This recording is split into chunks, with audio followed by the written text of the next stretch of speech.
the Ovechkin situation's interesting because obviously the record that he's chasing, which is not necessarily on the horizon, but it is within reach. In the next few years, he's likely going to pass Gretzky.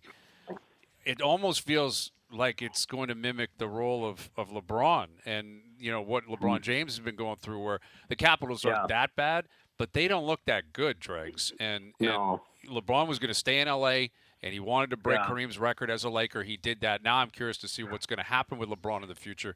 I'm wondering how that applies to Ovi. Like, if the Caps are awful, is it just a foregone conclusion he retires at Capitals, certainly gets to the record, and then makes a decision? What do you see happening on that front? Yeah, it feels that way. I made the mistake a year, maybe 2 years ago, of suggesting that Sidney Crosby may be open to a change and leave Pittsburgh. And that was when we all believed that, the Penguins were headed for something pretty significant in overhaul. And, man, I remember, and rightly so, even though it was well-sourced, it just didn't get to that point. So I think that speaks, Brian, to what I said earlier. And I don't know that Brian McCullough, the general manager, is feeling like pressure from Ted Leonsis or ownership of the Washington Capitals. I think it's just common sense, isn't it? Like, this guy still has game left. We can still build around him. And maybe they don't feel like they've got to really go through the grinder to try and plug some of the holes. But they might need a refresh.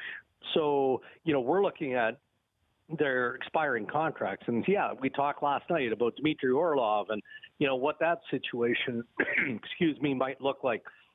This morning I heard TJ Oshie's name as a possible trade bait player.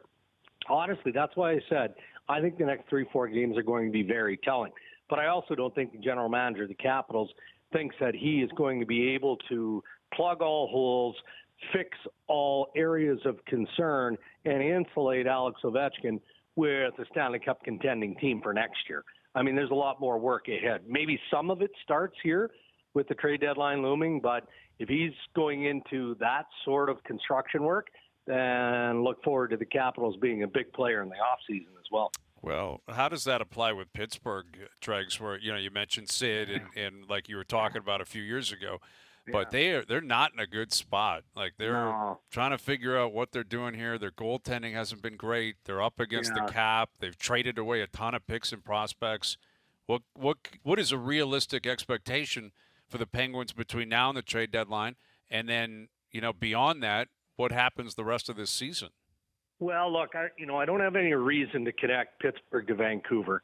But, the speculation on Brock Besser, or even loose kind of fringe speculation on JT Miller, which doesn't make sense to me given the contract that he just signed in the offseason. But, there's kind of low-level muttering, which isn't unusual in the Canadian market, as we know.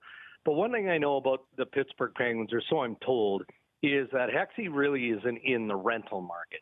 So if they're going to do something, it's going to be acquiring a player that has some term left. So making a hockey trade, as we like to say, quote unquote.